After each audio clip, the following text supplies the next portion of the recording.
In the quiet folds of forgotten hills, where incense no longer burns and prayers are drowned beneath moss and silence, something still listens.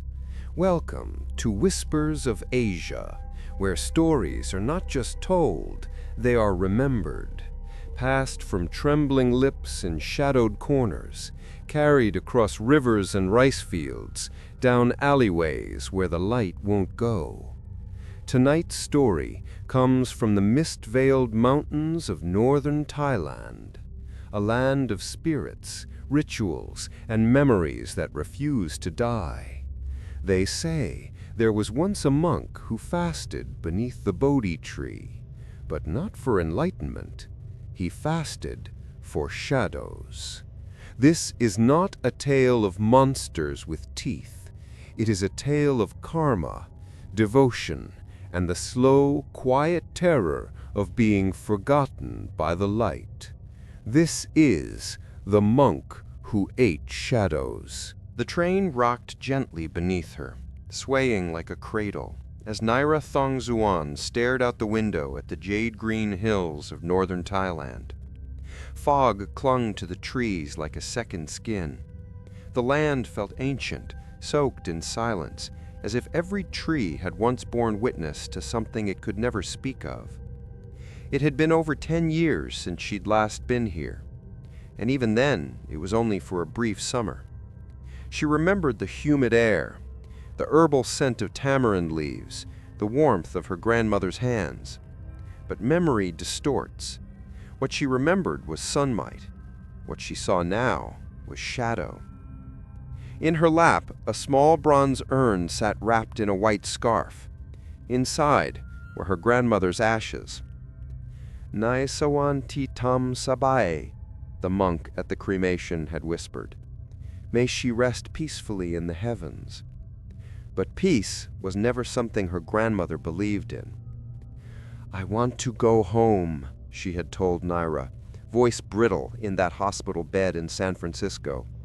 Scatter me at the hill temple, the one above Pai, before the monks forget my name. Nira had thought it odd at the time. She didn't even know her grandmother was once a novice nun. She had never mentioned a temple before. Only after her passing did Nira find the name scribbled into the margins of an old, torn photo. Wat Pratat Me Yen. The conductor's voice called her stop. Nira rose, urn clutched tight to her chest, and stepped off the train into a thin veil of late afternoon mist. Pai had changed. It still had that postcard charm, wooden bridges, dusty motorbikes, roadside food stalls, but now there were coffee shops with Wi-Fi signs, yoga studios, and hostels painted in pastel murals. Foreign backpackers wandered barefoot. The spiritual had become recreational. She took a tuk-tuk up the winding slope toward her guest house. The driver, an old man with a deep tan and a voice like gravel, didn't speak much until she mentioned the temple. Wat Pratat Me Yen, he repeated, then quieter. You go see Buddha? Or something else?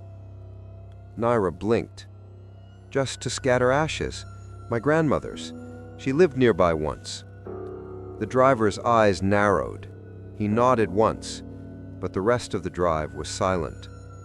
When they passed the turnoff to the temple stairs, he muttered something under his breath and touched his forehead. She caught the word Winyan, spirit.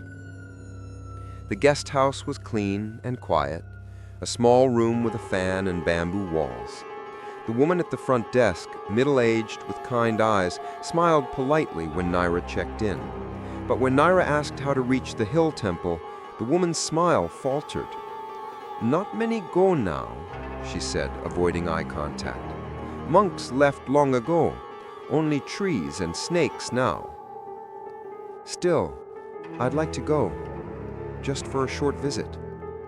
The woman hesitated, then handed her a small map drawn on a faded brochure. Go in morning, not after dark. Fog comes fast up there.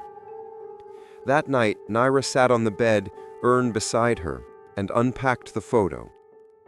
It was a small black and white, curling at the edges. A group of children sat in front of a large seated Buddha statue. Most were smiling. One child stood apart, a girl with her hands folded neatly, head bowed. Her long hair was tied back with twine. She looked no older than 10. Nira recognized the face immediately. It was her grandmother. But what unsettled her wasn't the girl's solemn expression. It was the shadow behind her. While the other children's shadows fell normally in the temple light, short and to the left, hers stretched long, crooked, and behind her, as if the light source ignored her entirely. Nira turned the photo over again. Scrawled in her grandmother's trembling handwriting were the words, "He did not finish me." Sleep did not come easy. She left the light on. The fan's dull hum was the only sound in the room. Outside, the crickets stilled whenever the wind passed, like even the insects were holding their breath. And somewhere, perhaps imagined, she thought she heard chanting, just faintly, like the echo of something long forgotten. Just as she began to drift off, she turned toward the wall and caught sight of something out of place. Her shadow. It flickered.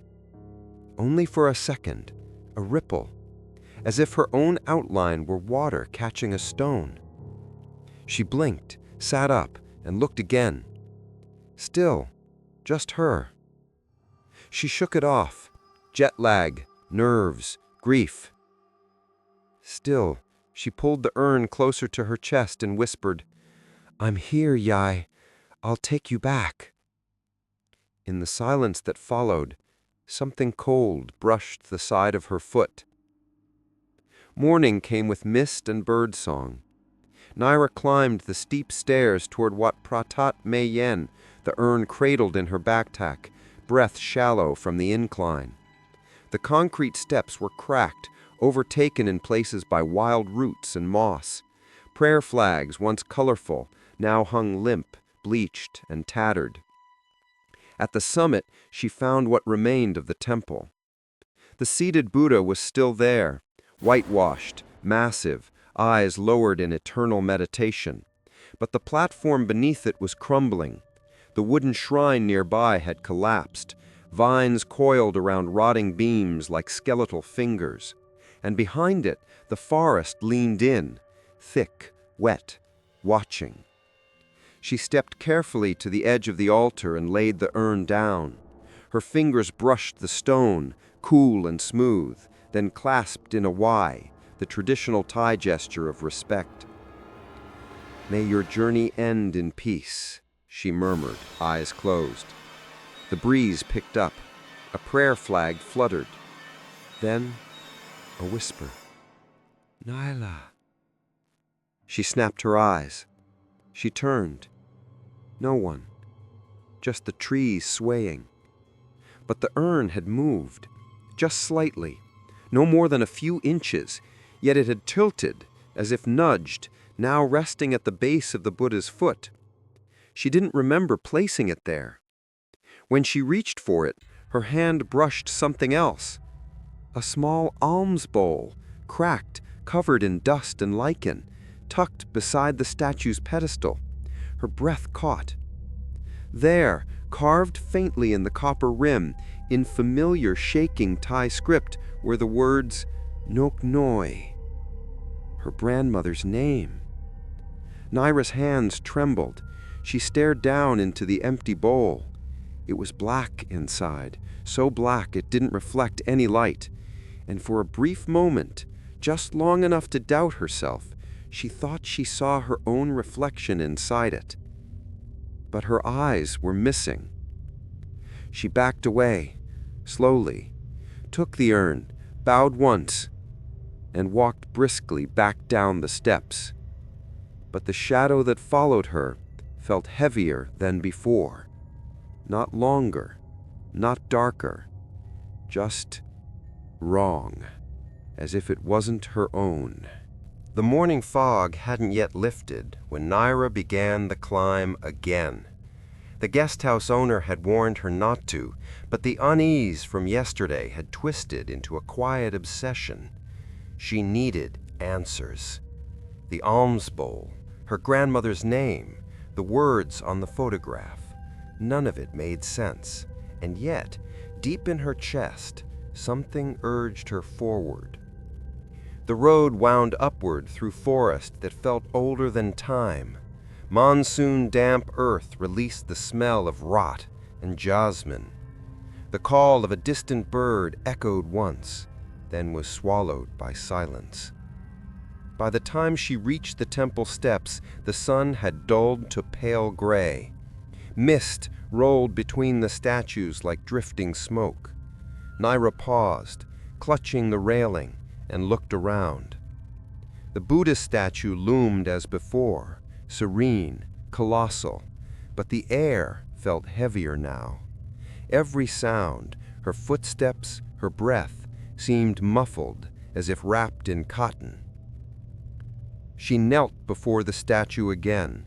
The urn rested where she had left it, but faint streaks of ash dusted the stone around it, as though someone had opened it during the night. Her phone buzzed with no signal. Still, she switched on the camera.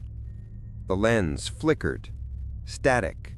Then, the faintest distortion, the sound of chanting. Not from the phone's speaker, from somewhere behind her. She turned sharply. Nothing but the broken shrine and trees.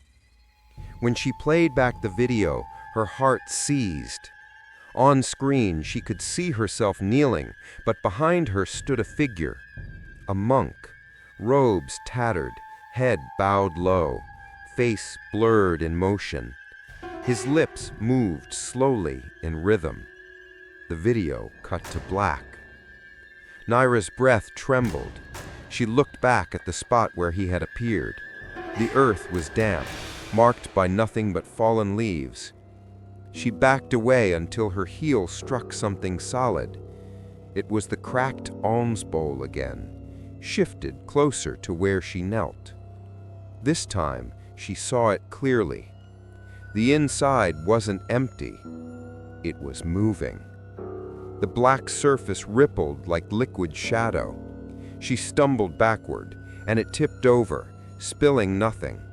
But on the ground beside it lay something small, a dried lotus petal, brittle and dark, carved faintly with a single Thai word: kin, eat. That evening, back at the guest house, she met a man sitting by the courtyard fire pit. He introduced himself as Korn, a graduate student from Chiang Mai University, researching Lana rituals. When she mentioned Wat Pratat Mayen, his face tightened. "You went up there?" he asked quietly. "Yes, twice now." He exhaled, staring into the fire. "Then you've stepped into a story most people in Pai won't tell." He explained that centuries ago, before tourism, before asphalt roads, the temple had been a monastery where monks practiced extreme forms of meditation. Some sought enlightenment by fasting, others by sensory deprivation. But one monk, Pra Kru Vinyan, had taken the path further. He practiced something called Kin Gao, the shadow consumption rite. He believed that to cleanse suffering, he had to consume it, not in metaphor, but literally. They say he could draw the karma of others through their shadows, but karma is poison when eaten raw. Nira frowned. "That's impossible. Shadows aren't real." Korn's eyes lifted slowly. "In Buddhism, they are. The Gao, the shadow, represents karma attached to the self, a mirror of who you are. If it's consumed, it's not just your reflection that's lost, it's your connection to life." The fire cracked. Somewhere in the forest, a dog barked and went silent. He was found after 40 days, alive but not human. They said he refused sunlight, that his skin turned gray, and his voice spoke with two tones, his own and the voices of those whose shadows he had eaten. Nira shivered. And then? The abbot sealed the temple, burned his body under the Bodhi tree, but they never found his shadow. Later that night, unable to sleep, Nira replayed the video she had taken earlier. The chanting echoed faintly again, but this time she heard something layered beneath it, a whisper, low, female. Her grandmother's voice. "Don't let him finish me." The phone slipped from her hand and hit the floor. When she bent to pick it up, the light from the screen cast her shadow on the far wall. Only there were two. One followed her movement, the other lagged by half a second, smiling. The power cut out. Darkness swallowed the room, thick and complete. Nira reached for the switch, but something inside the darkness moved, a soft scrape, a breath beside her ear. Then a whisper, male, guttural, and calm. "Your shadow remembers me." The air turned freezing. Her fingers found the phone, trembling. The screen lit briefly, and in that glow she saw her shadow stretching to the ceiling, its hands not matching hers, its head bowing in reverence. The light died. Outside, the wind carried the faint sound of a temple bell, although there were no temples open at this hour. At dawn, when she emerged, the guest house owner was already lighting incense at the small spirit house in the courtyard. She froze when she saw Nira.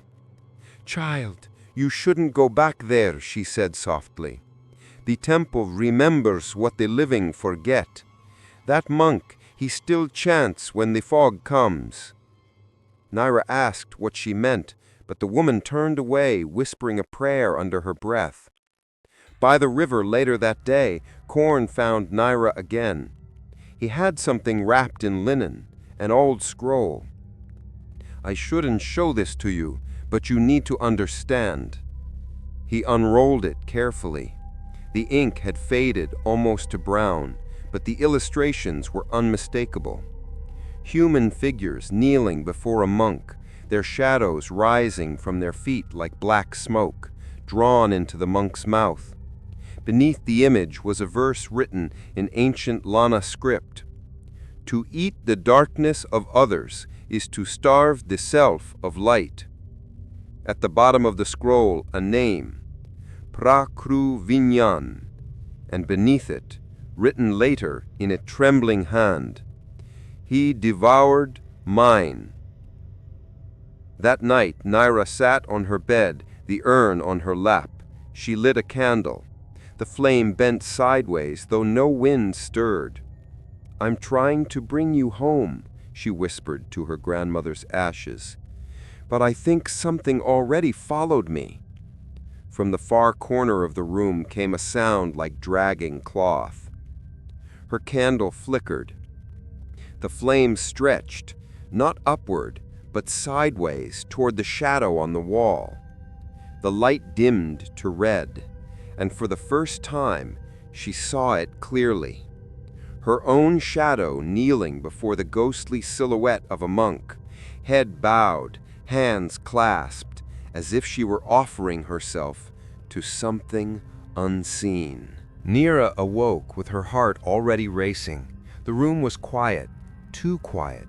No birds, no footsteps, no breeze. Only the candle from the night before remained, now melted into a long waxy tear down the side of her bedside table. She sat up and checked her phone. No new notifications, no missed calls. The video from the night before was gone.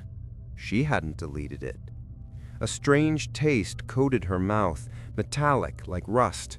Her breath felt shallow, as if someone had been pressing on her chest all night. She stared at the urn for a long time. It hadn't moved, but it also hadn't given her any comfort. Something had shifted inside her since yesterday, not in thought, in presence. It was as if something had been added to her shadow, or something old had returned to it. That afternoon, Nira met Korn again in the town's only quiet tea shop, tucked behind a silk vendor and flanked by a spirit house with yellowed offerings. He brought with him another scroll, older, even more fragile than the last. This one wasn't translated yet, but Korn had notes. He explained slowly, carefully, as if saying the words too quickly might summon them. Kin Gao is a rite only practiced by a fringe sect of Lana monks. Almost nothing is left about them in modern records. It was kept secret, even condemned by the greater Sangha. Practitioners believed the Gao, or shadow, held the burden of karmic sin. It clings to a person through lifetimes. By consuming the shadow of another, the monk believed he could relieve that person of karmic debt. But it's not a clean exchange. It's a swallowing of guilt, fear, and pain. And the only way to prepare for it was isolation, starvation, silence. They had to be empty before taking on the weight of someone else's soul. He paused, his voice dropping lower. But there's a reason it was banned. Nira listened, spellbound, the world outside fading into stillness. Korn continued. According to the Tamnan Pragao, an unverified folktale preserved in oral tradition, the first monk to perform the ritual used it during a famine. Villagers came to him desperate for forgiveness, healing, survival. He took their shadows beneath the moon, and for a time the village prospered. But the monk changed. He stopped chanting in Pali. He spoke in the voices of the dead. He began whispering names before they died. Children born in that village were born without shadows. Some were born blind. They called it the curse of the black mouth, because after a certain point, his teeth turned black, and he began to crave more shadows. The villagers burned the temple to stop him, but when they looked for his body among the ashes, they found no bones, only a robe and a bowl filled with shadows that moved like water. Korn looked up from the scroll. That's the same story told in the villages around Pai. The monk is always unnamed, always lost to time. But the ritual has one universal warning. Once you begin to eat shadows, yours becomes the last course. Nira was silent for a long time. Then she finally asked, "Why would someone like my grandmother be connected to this?" Korn hesitated, then said, "Because some villages, especially during plague or disaster, still pass the story down as a cure, a way to shift karma onto someone else, a ritual of desperation. If your grandmother came from here, she may have witnessed it or been part of it." Back at the guest house, Nira couldn't stop thinking about that. The photograph, the urn, the alms bowl with her grandmother's name carved in its rim, the whisper from the phone, "Don't let him finish me." That night, she set up her phone to record while she slept. She placed it on the small table facing the bed, frame locked on her and the shadow cast behind her. She slept restlessly, and in the dark hours before dawn, the recording captured something, a subtle shift. At 3:17 a.m., her shadow began to move, while she lay completely still. It leaned forward, then turned to face the camera. It raised one arm and pointed at the urn. Then it tilted its head and smiled. When Nira woke and watched the footage, she dropped the phone. Her hands wouldn't stop trembling. Her breath grew thin.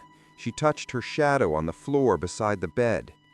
It didn't react, but she saw now, clearly, it was longer, the head slightly off, not quite the right shape. Its hands thinner than her own, as if someone else had worn her skin too long and begun to remember how it fit. She rushed back to Korn. "I want to know how to stop it," she said, voice cracking. "I want to know how to undo the ritual, how to give it back." Korn looked stricken. He said there was no recorded reversal, no severing that didn't involve death. The one scroll that hinted at an untethering described a monk who died mid-ritual and had to be buried facing away from the sun so his shadow would never rise. But he had one theory. If your grandmother was part of a ritual, then the monk must have kept her shadow. That's why she asked to be brought back here. She knew it wasn't over. And now he wants the rest. That night, Nira sat beside the urn and whispered to it, "I don't blame you. I just want to know what you did." And the urn moved, ever so slightly, tilting toward her again like it had on the temple altar. She opened it, slowly. Inside the ashes, something shimmered, a shard of bronze, no bigger than a fingernail. She pulled it out, brushing soot from its surface. It was part of a monk's bowl, cracked, with a piece of carved tie still visible. Gao. She didn't sleep. The next day, she and Korn climbed back up to Wat Pratat Mayen. The temple was quiet, as always, but something was different. She could feel it the moment her foot touched the first stone. The air was thinner, the light less real. She placed the urn on the altar again, opened this time, then placed the bronze shard beside it. The air grew colder. The wind stopped moving. She closed her eyes, and she prayed. Not to Buddha, not to her grandmother, but to something she did not understand. "If you are not finished with her, take me instead." She opened her eyes. Nothing. And then, everything. The sky above the temple turned gray. The mist began to pour down the hill, thicker, heavier, like smoke. The Buddha statue cracked, just slightly. A sound like deep breathing rose from the ground. And her shadow stretched, split, and rose. Out of it came a figure, a monk. Tattered robe, skin gray as candle wax, eyes hollow, mouth smiling. But he said nothing, only placed a skeletal hand on the urn, then turned and vanished into her shadow. Nira screamed. Her body collapsed. Korn carried her down the hill, mumbling prayers, her hands cold, her pulse slow but present. And her shadow wrapped around her legs like a serpent, as if protecting her or binding her in place. The rain came hard that night, not in thunderous sheets, but in a slow, steady weep. It tapped gently on the window of Nira's guesthouse room, as if reminding her she was still alive. She didn't feel alive, not entirely. Her body ached, her eyes burned, and her limbs carried the weight of something that felt older than her bones. She had been unconscious for hours after the incident at the temple. Korn had refused to leave her side, sitting just outside the door, murmuring verses from a Lana prayer book as the mist swirled outside the wooden eaves. When Nira finally opened her eyes, the first thing she saw was her shadow, quiet, normal-looking, clinging to the wall beside her bed. But for a moment, it looked back. Later, after Korn brewed a pot of ginger tea and made sure she could hold a cup without shaking, she pulled out the photograph again, the one she had found tucked inside her grandmother's urn. She stared at the little girl in the image, the one with a solemn face and bare feet, standing just slightly apart from the others, her small hands clasped in front of her, her eyes averted from the camera. Her shadow in the photo was unmistakably wrong. It stretched the wrong way, and it was too tall. Not the shadow of a child. Something had been standing behind her. Nira turned the photo over again. The handwriting was shaky but deliberate. "He did not finish me." That word again. Finish. The same word whispered through the chanting, the same word scratched into the bowl at the temple, the same word her grandmother had murmured on her deathbed.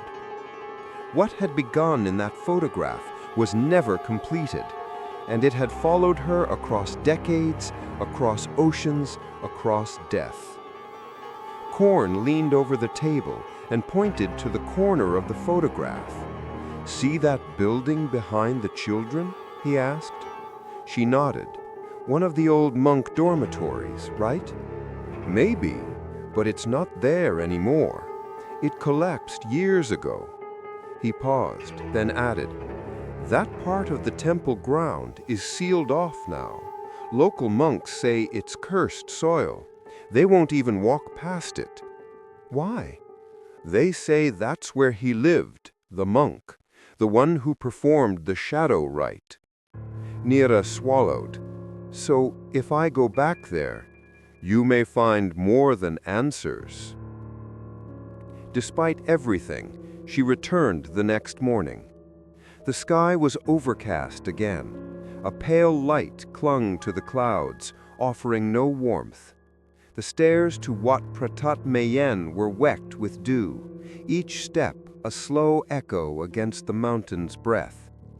She brought the photograph, and the urn, and a blade of lemongrass wrapped 3 times in red string, a local talisman given to her by the guesthouse owner, who had seen the dark under her eyes and pressed it into her palm with the trembling urgency of someone who had once seen something she never spoke of again. The temple was waiting, and it was quieter than before. The usual insect song had vanished. No birds, no wind, just the sound of her footsteps, and beneath that, something deeper, a hum, a vibration in the stone itself, as though the very ground remembered pain. She stood before the old dormitory, now overgrown with vines and half swallowed by the earth. The roof had long since caved in. Only the foundation remained, moss-covered stone and crumbling wooden beams. She stepped closer. The air changed. Cooler, heavier. She felt it in her chest, like a prayer gone wrong. Inside the ruin, beneath a beam half-rotten and splintered by time, she saw a circle of stones. And in the center, a bowl. Another one, not cracked like the one at the Buddha statue, but whole, clean, too clean. It had no dust, no leaves, no moss. And beside it, half buried in the earth, was a pair of small shoes. Children's shoes. Tiny, worn, abandoned. She dropped to her knees. Her heart pounded in her throat. She picked up the shoes, and the memory hit her like lightning. A vision, sharp, clear, burning. A child, barefoot, walking silently behind a line of monks, her face blank, her eyes hollow. In her hands a bowl, heavy with black water. At her back, a shadow that moved differently than her.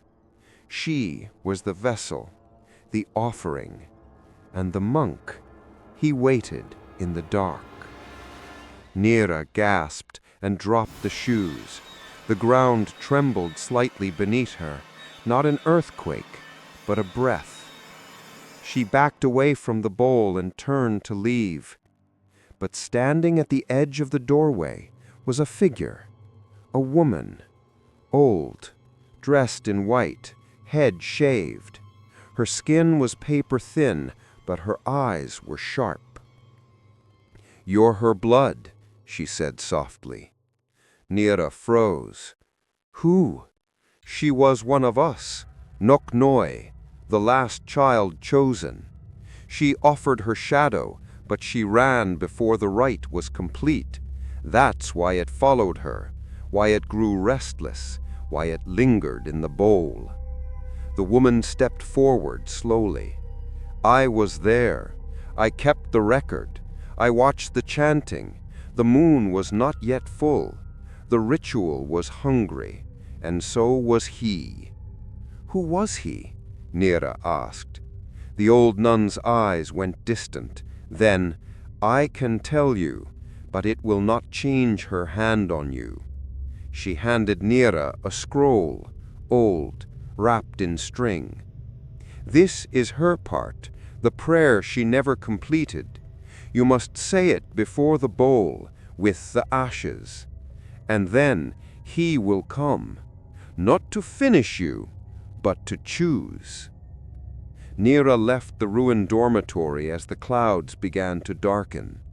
In her hands, the scroll, the photograph, the urn, and in her mind, a name now burned into memory.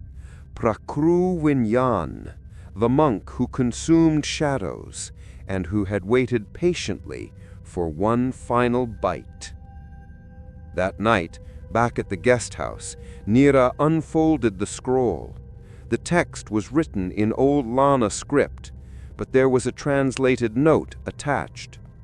The final line of the chant read, "May this shadow return to the earth.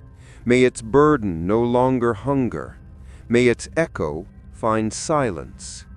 She read it aloud once, just to hear it. And from the corner of the room, where the candlelight didn't reach, her shadow bent forward and listened. The moon was full that night, too full. It hung in the sky like a pale, swollen eye, unblinking, watching. Nira stood at the base of the temple steps again, the photograph tucked in her coat, the scroll in her hand, and the urn resting gently in her backpack. The lemongrass talisman tied around her wrist gave off the faintest scent, earthy and fragile. It felt useless now. The old nun's words echoed in her mind. Say the prayer, and he will come, not to finish you, but to choose. The wind was still. The mist had already begun rising, curling up the path in low spirals like incense smoke. Every part of her body screamed not to go up those stairs. But grief has its own gravity, and some promises are heavier than fear. She climbed slowly, each step a whisper against stone. The jungle pressed in closer than before. Even the trees seemed to lean inward, as if they too were listening. At the summit, the Buddha statue sat in eternal silence. But the silence felt wrong, too perfect. She placed the urn at the base of the statue and knelt beside it. From her coat pocket, she unfolded the photograph and laid it beside the ashes. Then, with trembling fingers, she unrolled the scroll and began to read aloud the prayer written in Old Lana script. May this shadow return to the earth. May its burden no longer hunger. May its echo find silence. The wind stirred. The flame on her candle flickered sideways, then died. And in that moment, every sound stopped. No birds, no insects, even her heartbeat seemed to pause. The mist thickened, spilling over the edges of the shrine, blanketing the stone. And then she heard it, chanting, soft, low, rhythmic, coming from inside the mist, a voice not entirely human, dry and brittle like dead leaves brushing bone. She stood and turned slowly. Out of the fog came a shadow, not a person, not yet, just a ripple. It moved along the ground, stretching unnaturally. It wrapped around her feet, thin as thread, and then rose like smoke, gathering form. A shape began to emerge, tall, robed, eyeless. His skin was ash. His mouth was a line that trembled with each word of the chant. His hands blackened, fingers stretched long as if burned. The monk. He did not speak to her. He spoke to the urn. He reached out with one finger, touched the lid, and it opened. The ashes trembled. They began to lift, grain by grain, into the air, spinning, dancing in a slow spiral like a silent storm around the bowl that sat at the statue's foot. The ashes glowed faintly in the moonlight, forming a loose shape in the air. A woman's face, eyes closed, lips parted. It was her grandmother. For a moment, Nira froze. She wanted to speak, to reach out, to hold the memory. But the face was not peaceful. It was afraid. It began to scream, though no sound came. And then, slowly, it was pulled downward toward the bowl. The monk's mouth opened, wider and wider, until it became impossible. His jaw unhinged, his throat a gaping void, not of flesh, but of shadow. He began to devour the ashes, mouth moving with each silent bite. And Nira could only watch, paralyzed by something far colder than fear. The final word of the prayer burned in her throat. She tried to speak, but her lips wouldn't move. Her own shadow began to slide forward, not toward the monk, toward the bowl, as if it too had been summoned. Then, a whisper. A woman's voice, not in her ears, but deep in her mind.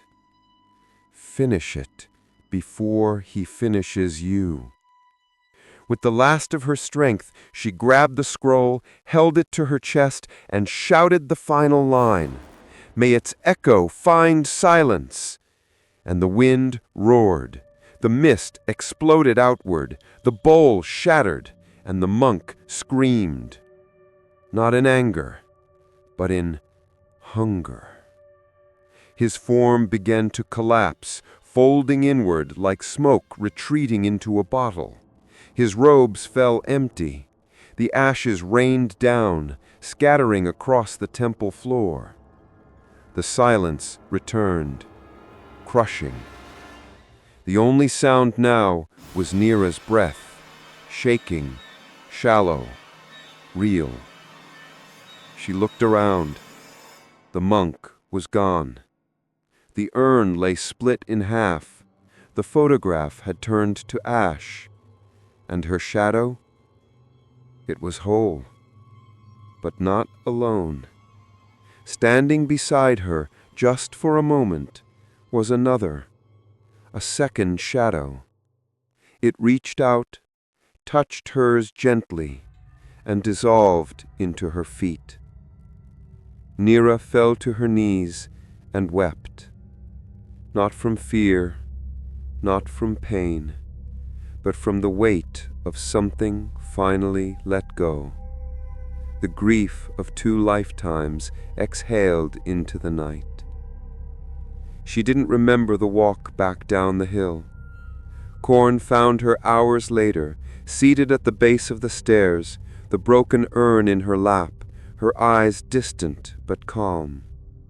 She told him everything. He didn't interrupt.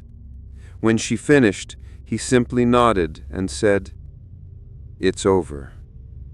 But in his voice, there was doubt. That night, back in her room, the candle burned low, the shadows clung to the walls. She looked toward her reflection in the mirror. She looked whole. She looked like herself. But as she turned away, the mirror stayed the same. Her reflection didn't move. It just stared and smiled. The sun returned the next morning, but it felt hollow.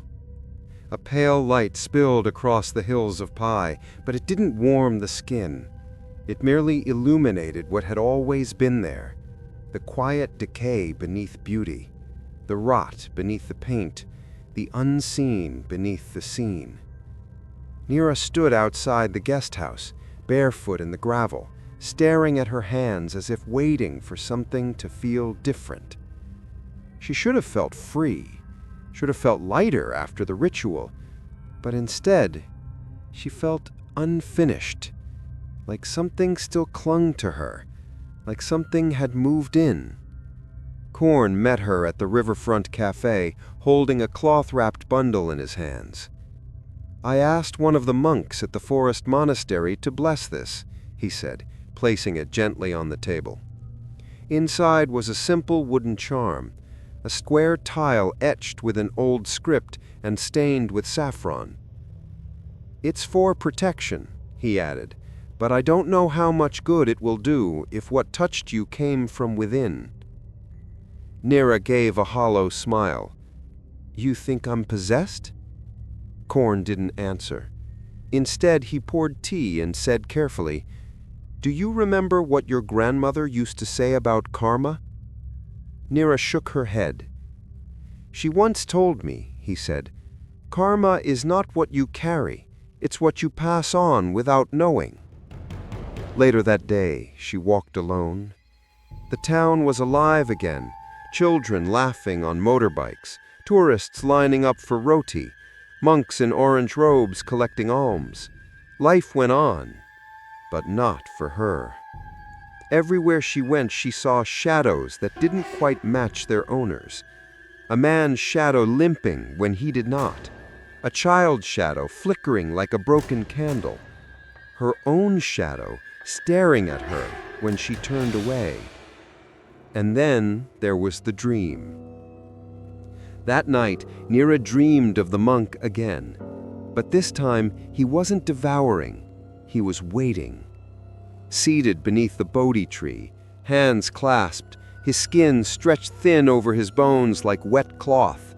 His mouth was sewn shut, but his eyes, hollow sockets filled with ash, watched her in silence. At his feet, dozens of shadows knelt in rows like silent disciples. Some wept, some clung to each other, and one looked exactly like her grandmother. The monk raised one hand, and Nira felt her legs begin to move, not by will, but by command. She was being pulled toward him, toward the shadows. She awoke, gasping, drenched in sweat. Her nails had dug into her palms. The shadow beside her bed was kneeling. By morning, she went to the forest monastery, a small, humble structure built deep in the trees, where the elder monks still practiced silence and meditation, far from the noise of town. She was met by an old monk named Ajahn Tep, whose eyes were cloudy with age, but sharp with wisdom. She bowed, sat cross-legged, and told him everything. He listened without interruption. When she finished, he lit a stick of incense and said quietly, "You carry unclean karma. Not all of it is yours."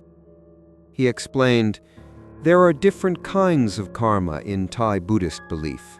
Some cling like dust, gathered from your own actions.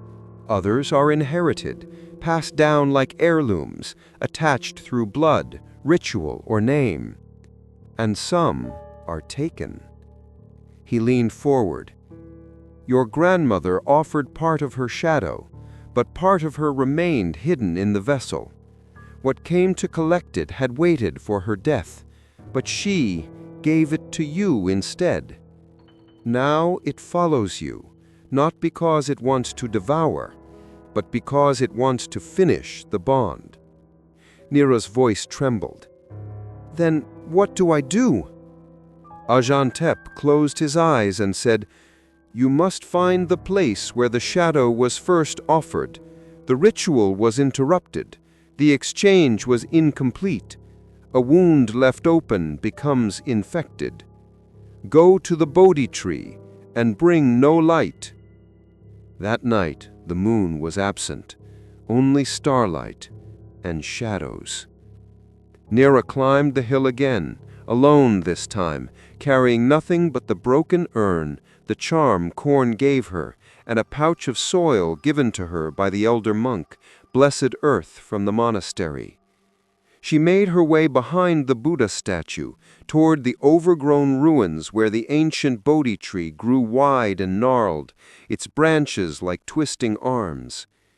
The ground beneath it was soft, damp, and strangely warm. She knelt, and the silence rushed in, like a tide. No wind, no sound, not even breath. And then the earth moved. The roots of the Bodhi tree shuddered and shifted, revealing beneath them a hollow, like a mouth opening. Inside was a stone slab, carved into it a square, a name, Nok Noi, her grandmother. Beneath it 2 bowls, one whole, one shattered, and beside them a shadow, not cast by the moon, but waiting. She stepped into the hollow and knelt before the slab. "I give you what was left behind," she whispered. "I am not the vessel. Let this end with me." She poured the monastery's earth into the shattered bowl. The shadow moved. It slithered over the broken rim, touched the soil, and stopped. And for the first time, in her mind, not her ears, she heard her grandmother's voice. "Thank you for finishing what I couldn't." The shadow folded into the ground like silk soaked in rain. Gone. Truly gone. When Nira climbed back down the hill, the stars looked brighter, and for the first time in days, her shadow followed quietly, without hunger, without weight. The television flickered in the corner of the cafe. Muted news anchors spoke in stiff tones, captions in Thai scrolling slowly across the bottom. A tourist dropped coins into a donation box near the spirit house outside, and the wind moved through the chimes overhead like a breath through bone. Nira barely noticed. She stirred her tea absently, eyes fixed on the chipped rim of the cup, mind elsewhere, still caught beneath the Bodhi tree, in the hollow silence, in that final curling disappearance of the shadow. But peace, it seemed, was only temporary. Korn arrived at the table with a flash drive and a small, dusty plastic case in his hand. "I think you need to see this," he said. They returned to his room above a small art gallery. The space smelled faintly of incense and old books. A fan spun slowly overhead, clicking every few seconds, like a ticking clock that couldn't keep time. He plugged the flash drive into his laptop, opened a media player, and dragged in the file. "Where did this come from?" Nira asked. "A Danish backpacker. Filmed it back in 1997. His brother found it in storage last year and posted part of it on a message board about haunted places in Thailand. I reached out." Korn's voice was tight. "This was taken at Wat Pratat Me Yen." He pressed play. The footage was grainy, washed in the yellowish tint of old analog camcorders.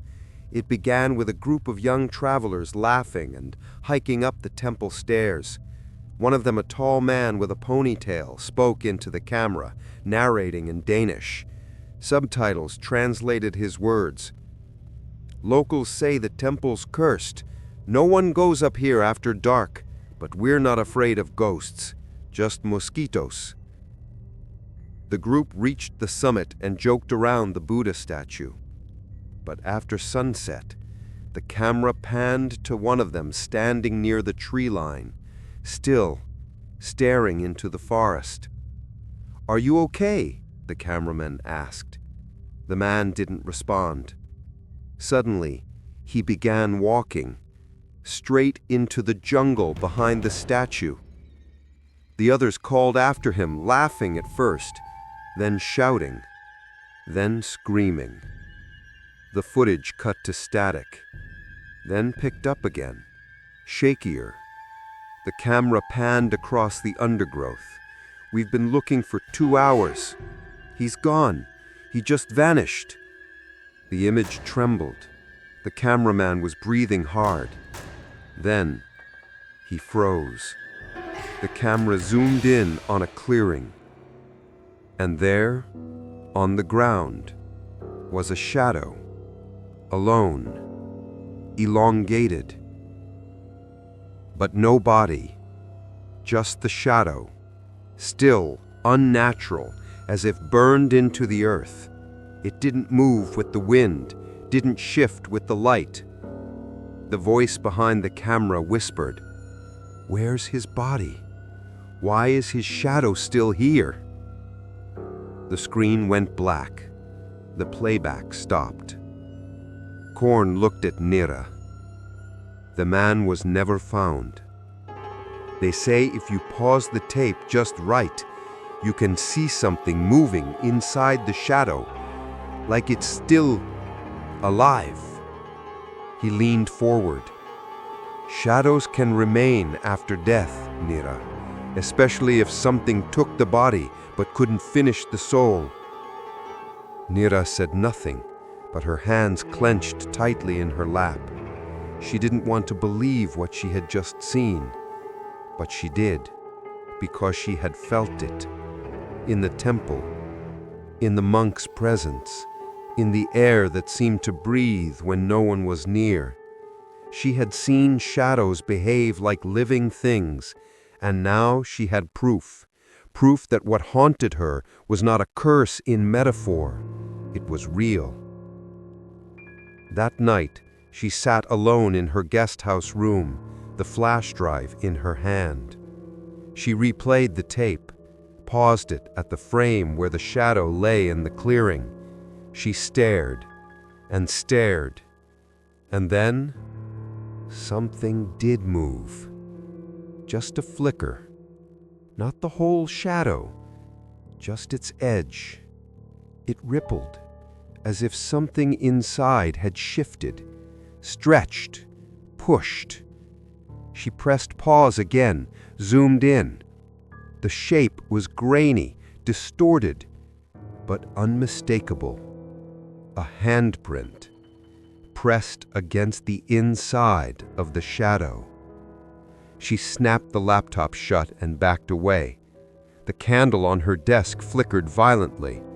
She turned to the wall beside her and saw her own shadow, stretched long, thin, twitching slightly like a breath held too long. She stepped forward, her shadow followed, but a half-second later, lagging, just like in the dream, just like in the video. She reached out toward the wall. Her fingers touched the plaster, but her shadow's hand reached downward toward the floor, then stopped mid-air, pointing. At the corner of the room, where the darkness was thickest, she knelt, hands trembling, pulled back the edge of the rug. There, burned faintly into the wooden floor, was a shape, small, circular, an old chanting bowl outline, charred, as if the wood itself remembered a ritual long erased, and in the center, a fingerprint, ash black, still warm. She didn't sleep that night. Not really. The walls creaked softly like whispers. The shadows on the ceiling moved even when nothing else did. And in her dreams, she heard a voice, soft, hollow, ancient. One shadow was left behind, one body never found, and one vessel still open.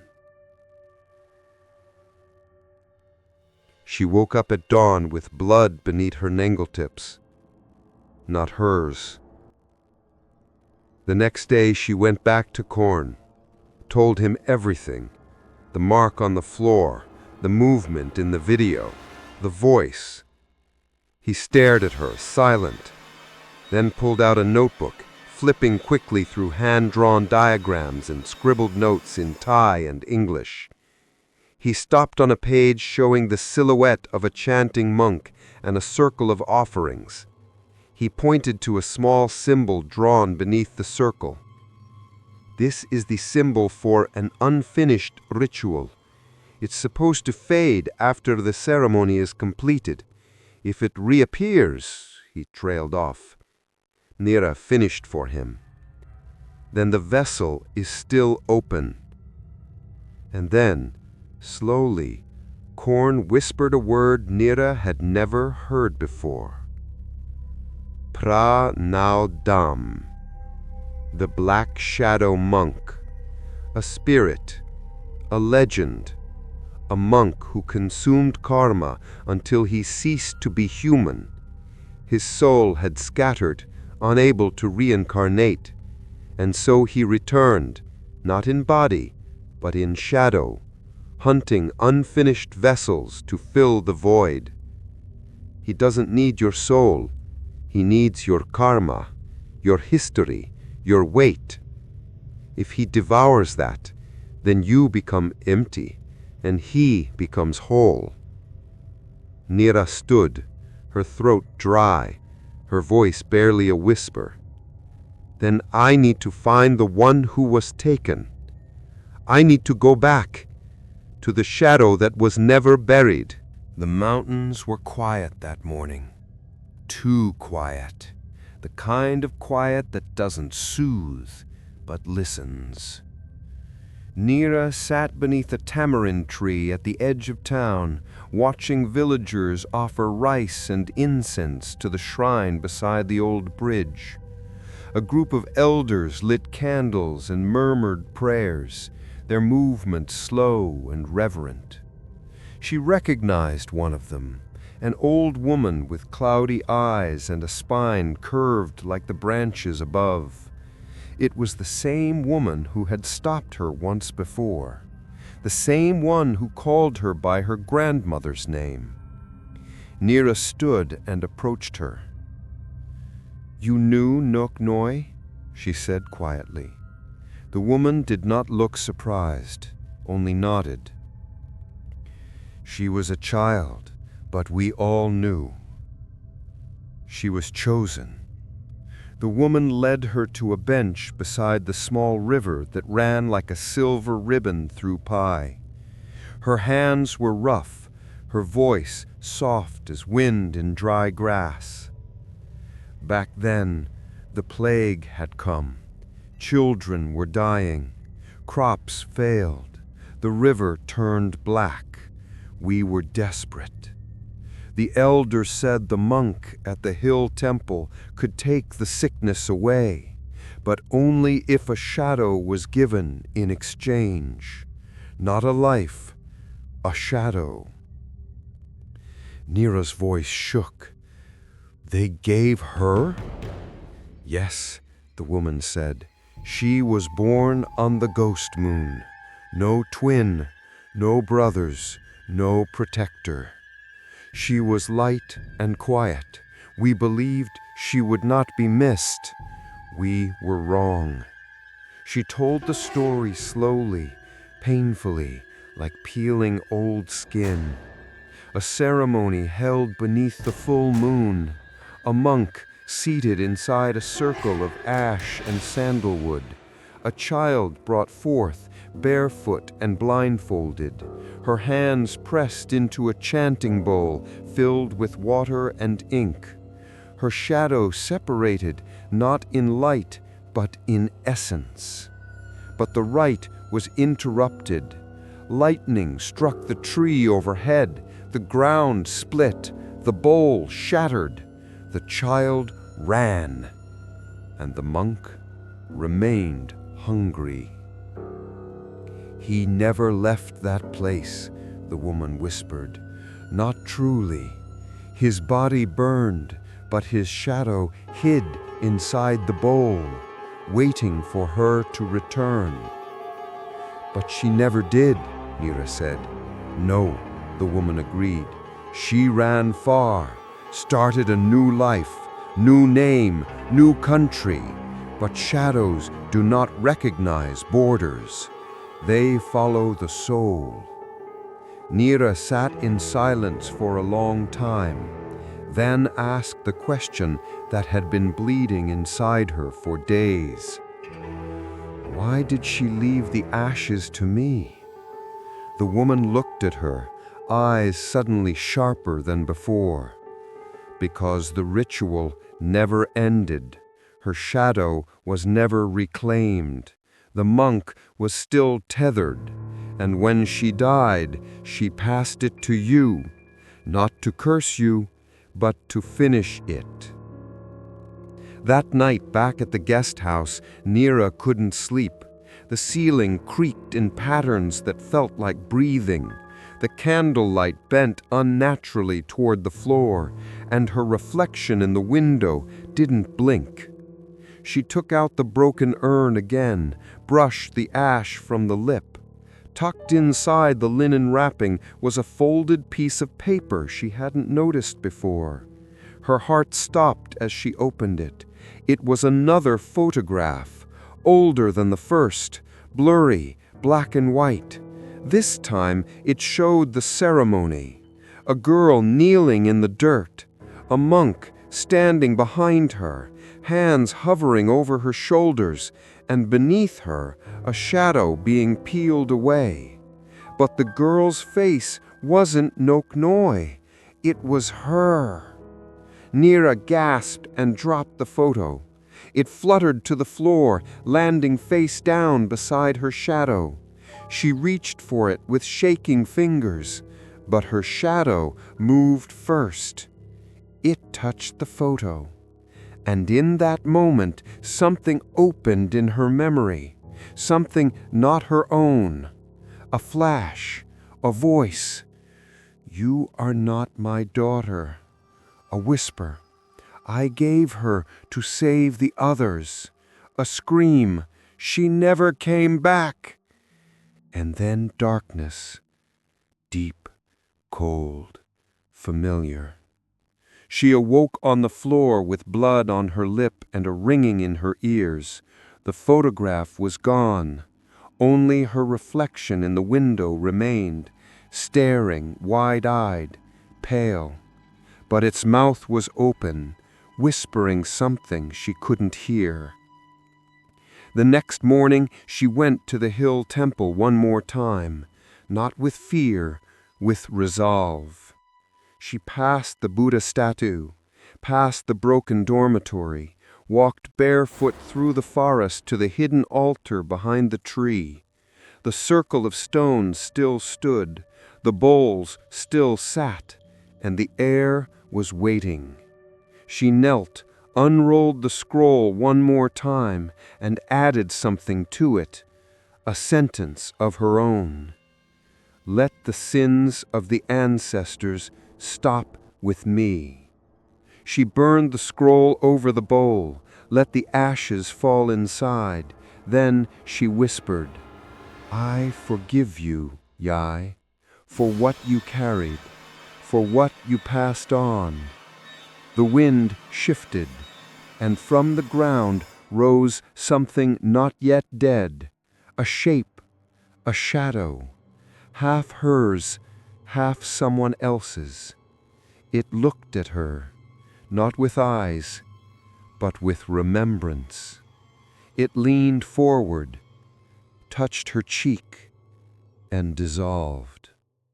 Nira sat in silence until nightfall, not crying, not shaking, only empty.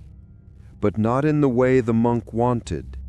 Empty, like a vessel that has been poured out, clean. When she returned to town, the stars were brighter, and her reflection walked with her, not ahead, not behind, but finally in step. The rain came soft and steady, washing over Pai like a whispered cleansing. The earth drank in silence. The hills, soaked in mist, looked less like a place and more like a memory. Nira sat beneath a bamboo overhang outside the guest house, watching drops ripple in the stone basin. Her mind, too, was rippling. She had felt the release, felt her grandmother's presence fade into something like peace. But still, there was a pull, a thread not yet cut.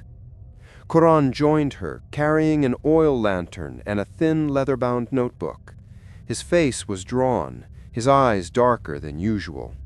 He didn't speak until he sat beside her. "I've been going through old monastery records," he said. "Some were recovered from a private archive in Chiang Mai." He placed the notebook in her hands. The pages smelled of mildew and temple smoke. One entry mentions a hidden crypt beneath the Bodhi tree at Wat Pratat Meyen, sealed after the last monk disappeared. They called it Hong Winyan, the Chamber of Souls. Nira's hands tightened on the cover. "I think he's still there," Quran said softly. "Not his body, but his anchor. Prakru Vinyan." That evening, as twilight smudged the horizon, they returned to the temple. The forest held its breath as they climbed. The wind did not stir the leaves. The birds did not sing. When they reached the Bodhi tree, Nira placed her hand on its gnarled trunk. It was warm, alive, but not kindly so. It pulsed faintly beneath her palm, as though the roots remembered pain and prayer. Quran cleared brush at the base, revealing a half-buried stone platform. Centered in the mossy slab was a seal, a ring carved into the stone with sacred symbols etched in worn relief. He read the inscription aloud, voice barely audible. "Do not open until the shadow has passed." But the shadow had not passed. Not completely. Not yet. With effort, they pried open the stone lid, revealing a staircase spiraling into darkness. The air that rose up was ancient, thick with dust, incense, and the iron tang of rusted memory. Nira lit the lantern. The flame wavered but held. They descended. The staircase gave way to a corridor carved from rock, the walls etched with prayers in ancient Lana script. The words wept black resin as if crying ink. At the end of the passage stood a wooden door, rotten but intact. Upon it, painted in faded crimson, was a symbol, a bowl, surrounded by shadows reaching inward. Quran hesitated. "You don't have to go in." Nira answered only with her silence. She pushed the door open. Inside, the crypt was circular. The walls curved gently inward, like a womb of stone. In the center sat a raised platform. Upon it, a skeleton in the lotus position, still draped in tattered saffron robes. Its skull bowed slightly, its hands folded, and resting in his lap, a bowl, whole, polished, unnaturally preserved, as if untouched by time. The flame dimmed, the air thickened, and from the shadows along the walls came soft chanting, low, breathless, fragmented. Namu tassa bhagavato arahato. The skeleton's fingers twitched, just once. Then stillness. Nira stepped forward slowly.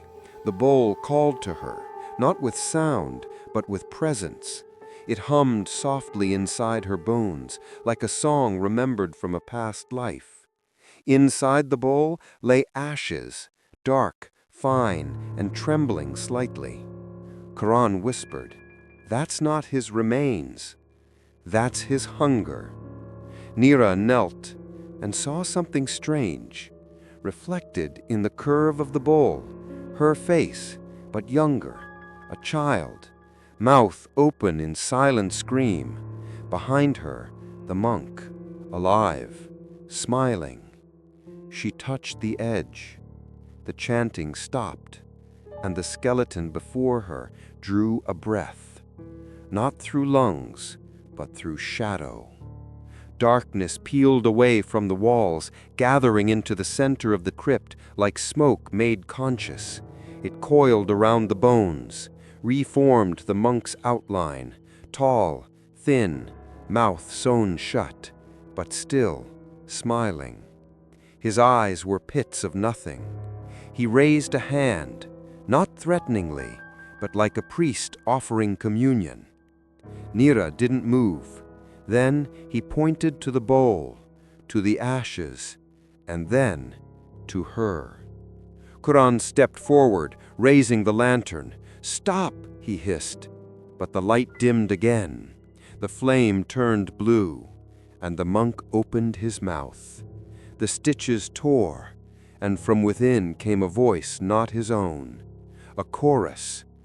She was not enough, the vessel incomplete, the offering unfinished. The curse continues. The shadows surged. They wrapped around Nira's ankles, wrists, chest, not pulling, but holding, testing. Quran tried to reach her, but the shadows pushed him back, gently but firmly. Nira stared into the bowl again. She saw faces in the ashes, children, old women, men with hollow eyes, all who had offered their shadows, and one face near the center, her grandmother's, mouth closed, but tears trailing from her eyes.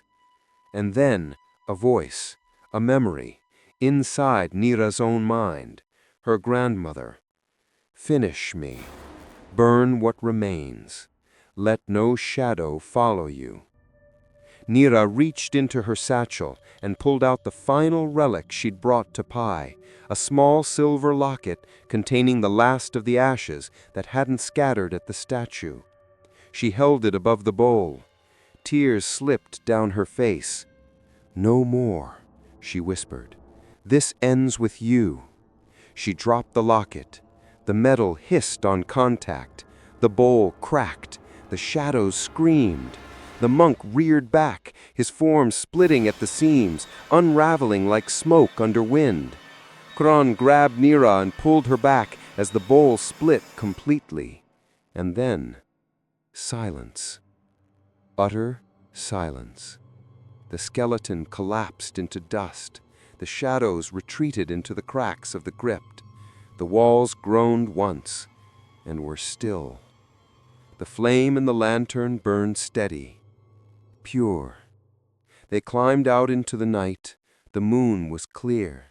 The stars shimmered like breath on water. And for the first time since Nira arrived in Pai, her shadow moved exactly as she did. No delay, no flicker, no hunger. She turned to look at the temple one last time and whispered, "May you never hunger again." It began the next morning. The first offering appeared at her doorstep just after sunrise, a small clay bowl filled with rice, flowers, and a folded piece of red cloth. No note, no sound of footsteps, no knock on the door. Only silence and the scent of candle wax. Nira stood in the doorway barefoot, staring down at it for a long time. Something about the offering felt different. Not a gift, not a blessing, an apology. She brought the bowl inside, careful not to touch the cloth directly. It was frayed and stained with old ash. When she unfolded it, she found a simple inscription written in charcoal, barely legible. "For the one who walks with shadows." That evening, 2 more offerings appeared. One at the foot of her bed, she hadn't heard the door open, and another outside the guest house gate, resting on a slab of wood carved with a symbol of an open eye. Each offering was the same: rice, cloth, flowers, and a message written in shaky Thai. "Forgive us. "Do not open the bowl again. Let the hunger sleep." The villagers no longer made eye contact when she passed. The guest house owner refused payment for her stay. A boy no older than 10 left a bundle of incense at her feet and ran without speaking. Korn said nothing, only watched the offerings with a haunted stillness. "They know," he murmured. "They've always known. The stories were never about what happened. They were warnings. And now that the monk has stirred again, they're afraid the curse hasn't ended." That night, Nira dreamed of the crypt. But it was different now. The walls were covered with faces, thousands of them pressed into the stone like fossils, all of them weeping, none of them blinking. In the center of the room sat the broken bowl, but something moved inside it. Not ashes, not shadow, a child, kneeling, eyes hollow, hands folded in prayer. And when Nira stepped closer, the child looked up, and it was her. She woke, gasping, hands clutching the bedsheet. Her fingers were covered in soot, and her shadow, once calm, now flickered against the walls like firelight, moving before she did, breathing without lungs. Korn found her the next morning in the temple courtyard. She hadn't told him about the dreams. She didn't need to. He already knew. "There's one more place we haven't searched," he said. She followed him through the jungle path, overgrown and hidden, until they reached a long-forgotten shrine covered in vines and vines of white orchids, flowers once used in mourning centuries ago. The door was rotted but intact. Carved into the wood were hundreds of symbols, bowl after bowl, shadow after shadow, a registry. Names offered, lives exchanged, shadows consumed. And in the center, a name carved deeper than the rest, Nok Noi, and directly beneath it, Nira. She fell to her knees. The inscription wasn't recent. It had been there for decades, waiting, as if her name had been etched before she was born. Korn stood behind her, his voice hoarse. "I don't think the monk chose victims. I think he inherited them. A chain of offerings, each bound by karma, passed from blood to blood. The more that resisted, the more his hunger twisted. He didn't want devotion. He wanted remembrance." They burned the shrine, not with anger, but with finality. They scattered salt at the perimeter and poured sacred water over the ashes. The orchids turned black. The earth hissed. And the wind returned, cool, steady, clean. That night, the offerings stopped. No more rice, no more cloth, no more flowers. Only silence. And in that silence, peace. But it felt unfamiliar, not unwelcome, but just quiet, like the sound of grief finally laid to rest. Back in her room, Nira sat by the window watching the trees sway gently in the dark. She no longer feared her reflection. She no longer checked the corners of the room for shadows that didn't belong. And when she whispered her grandmother's name one last time, she heard no answer, only the rustle of wind through leaves and the soft exhale of something finally letting go. The silence didn't last.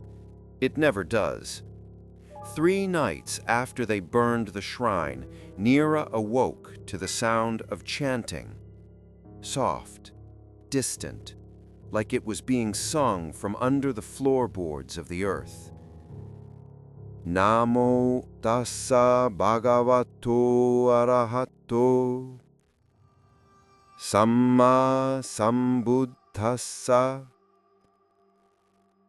The words slithered under her door, through the cracks in the wall, between the threads of her breath. She sat up, the sheet clinging to her skin. Her window was open. She hadn't left it that way. Outside, the wind had stilled. The trees stood frozen, caught mid-sway, as if nature itself were holding its breath. She stepped barefoot onto the wooden floor. It creaked beneath her, though she moved with care. The chanting grew louder, not angry, not threatening, but patient, inviting. She followed it, down the stairs, through the courtyard, into the hills where no one walked at night. The moon was hidden behind a veil of cloud, the jungle path lit only by her memory. She didn't remember reaching the temple, but there she stood at the summit once more. The Buddha statue loomed above her, weathered and unmoving, but it no longer brought her peace. Its eyes, once downcast in meditation, now seemed wide open in mourning. And beneath it, a figure waited, seated, still, chanting. A monk in tattered robes, flesh the color of smoke, ribs visible beneath thin skin. His mouth moved, but no breath formed. His hands clutched an alms bowl, now glowing faintly, not with light, but with memory. And across from him, seated in mirror image, was Nira. She hadn't walked, she hadn't knelt, but she was already there, watching herself, watching him. The wind stirred, the bowl in the monk's lap shimmered, and in its surface, not the night sky, not the moon, not the trees, but a face, Nira's, but not her now, her before. Eyes closed, mouth sewn, a shadow curled around her like a serpent. She tried to move, to speak, to break the illusion, but her body did not belong to her. The monk raised a hand. The chanting stopped. Silence rushed in like a wave. He reached into the bowl with both hands, long fingers scooping up the ashes of names forgotten, sins inherited, shadows never claimed. He brought them to his mouth, and as he devoured them, he began to change. His skin cracked, not from age, but from release, like a cocoon unraveling, or a mask dissolving. And beneath the monk's face was no face, just a void, a hollow, a mouth that stretched impossibly wide, opening not to darkness, but to all memory. And through it, Nira heard voices, children crying, women whispering, monks chanting, her grandmother pleading, "Don't let him finish me. Don't let him finish you." She stood, or she thought she did. Her body rose from its kneel, uncoiling like smoke from the altar.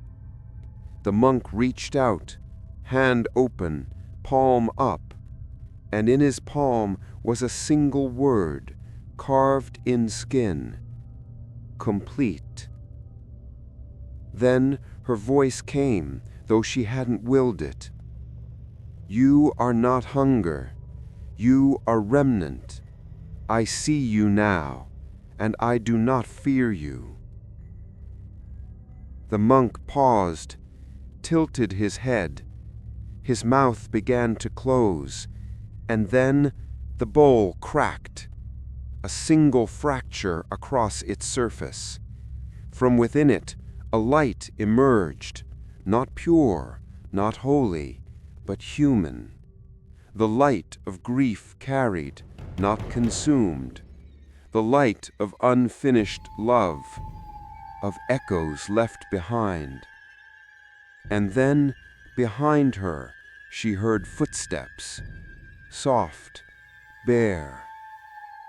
A woman stepped forward, dressed in white, hair tied with twine, hands folded. Her grandmother, younger, calmer. She smiled at Nira, not with sorrow, but with gratitude. She said, "I waited, but no more." She turned to the monk and bowed. "Thank you for holding my shadow, but I will carry it now." She stepped into the bowl of light and vanished. The monk lowered his hands, the chanting ceased. His body at last began to unravel, not violently, but peacefully, like a prayer released, like incense burned to the end. And as he faded, he whispered, one voice and many, "Sati, Sati, Sati." Awareness, memory, release. When the first light of dawn crested the hill, Nira was alone. The statue stood still. The bowl had crumbled to dust, and her shadow rested quietly at her feet, unmoving, unbroken. She walked back down the hill as birds began to sing again. The jungle was alive, and the silence she carried now was different. Not absence, but peace. The final chanting had ended. It should have been over. The monk had vanished. The bowl had turned to dust. Her grandmother's spirit had passed, smiling into the light. And yet, the shadow remained. Not behind her, not beneath her, but within her. That night, Nira stood in front of the mirror in her guest house room. The moonlight washed over the floor, the ceiling fan creaked overhead, and her reflection stood still. Too still. When she lifted her hand, the reflection followed, but a heartbeat late, a delay, a flaw, a presence. She backed away, heart pounding, and that's when she saw it, the mark. A thin black line stretched from the center of her chest down to her ribs like an ink vein, dark and branching. Not a scar, not a wound, a thread. She showed Korn the next morning. His face paled. "I thought it ended," she whispered. He looked down. "So did I." She turned away, trembling. "Then what was the chanting for? What did we end?" Korn took a long breath. "We ended the monk's hunger, but not your binding." He made a call to Ajahn Tep, the elder monk from the forest monastery. That same evening, they met in a clearing deep within the hills, where the trees stood in silent concentric circles, like guardians surrounding a temple that no longer existed. Ajahn Tep examined the mark on Nira's chest. Then he nodded once. "Your grandmother gave her shadow once, but she never claimed it back. And in death, she passed the tether to you. Her karma rides your skin. Her fear made it stronger. It must be severed." He prepared the ritual that night. A stone circle was marked with ash and salt. White cotton thread was wrapped around Nira's wrists, ankles, and throat, the 5 karmic dates. A bowl of sacred water was placed in front of her, with a candle floating on its surface. Ajahn Tep whispered, "We do not banish, we release. But you must let it go, even if it means letting go of her." Nira knelt in the circle. The moon was high, the wind silent. Korn stood behind her reading from a scroll in ancient Pali, while Ajahn Tep sprinkled water over her shoulders and chanted slowly, each syllable striking the air like a bell. Nira closed her eyes and waited.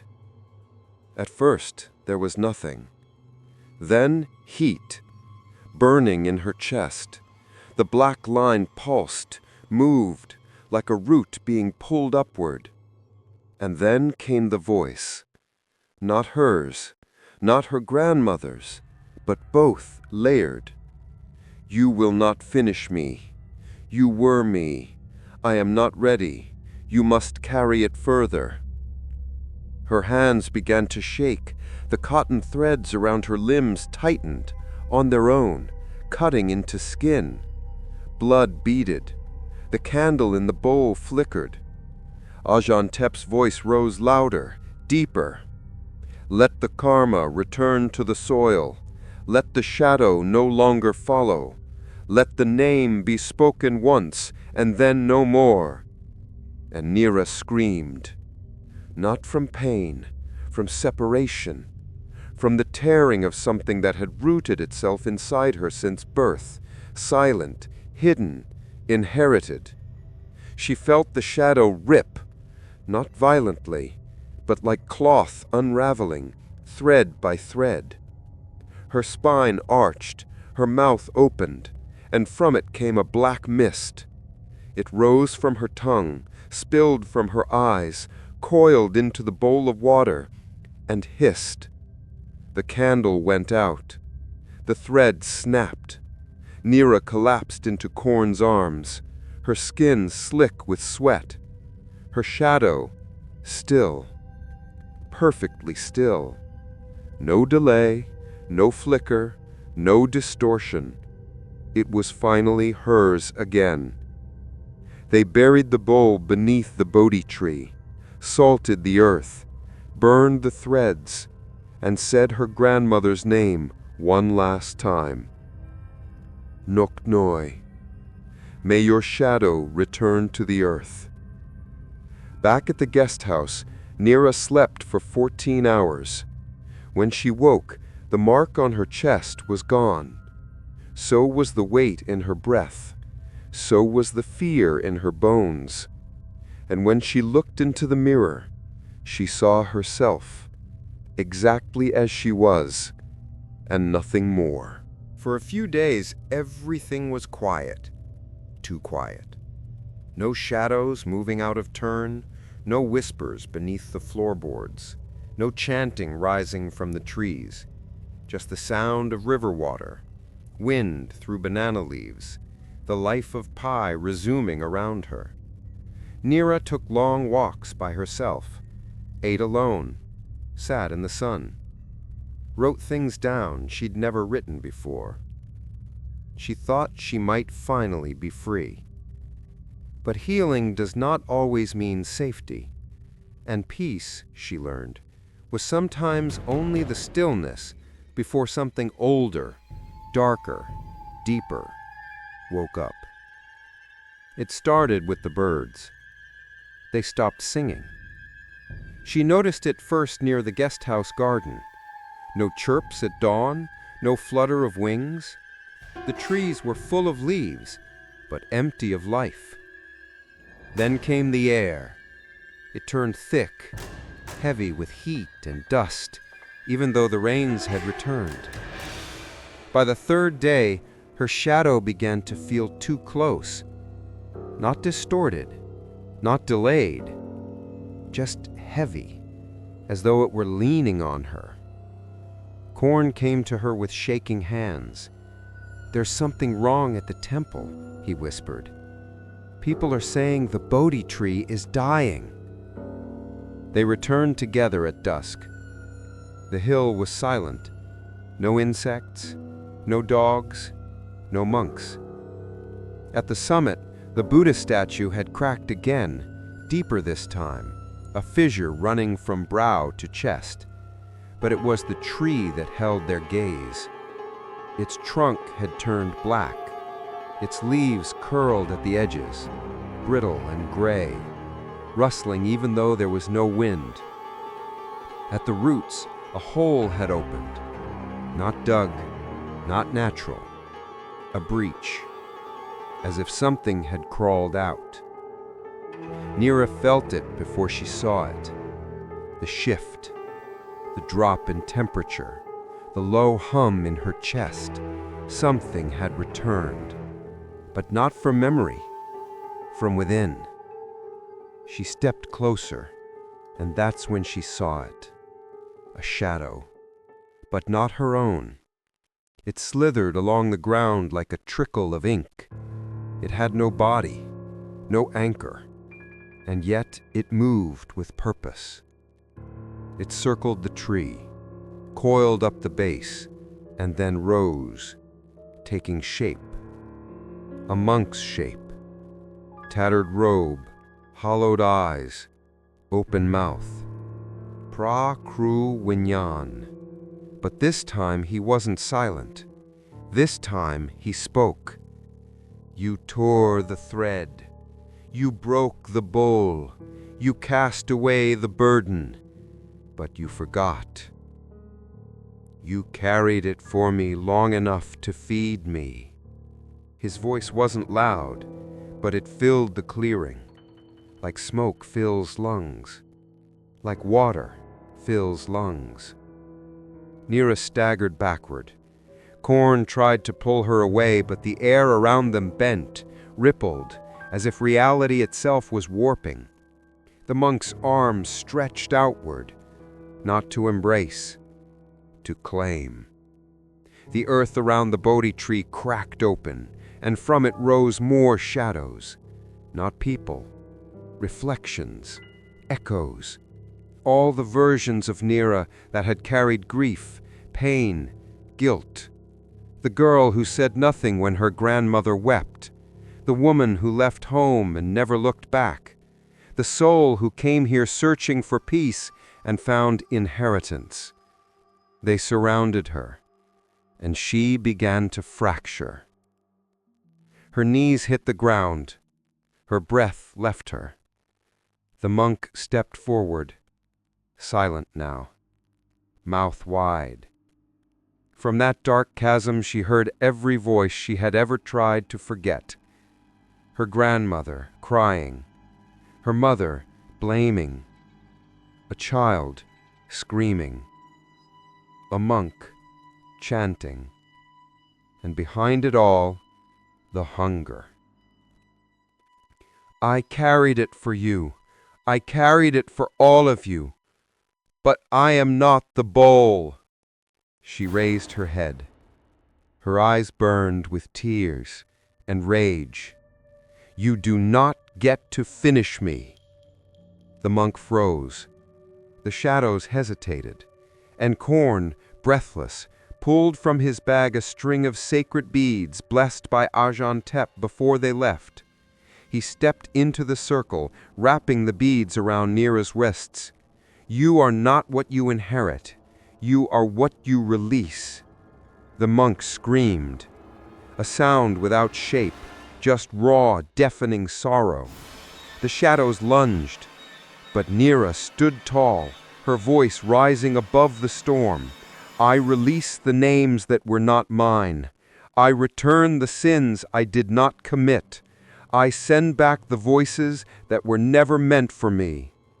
The shadows howled. They scattered. And the monk, he stepped forward once more, hand outstretched, but not to devour, to plead.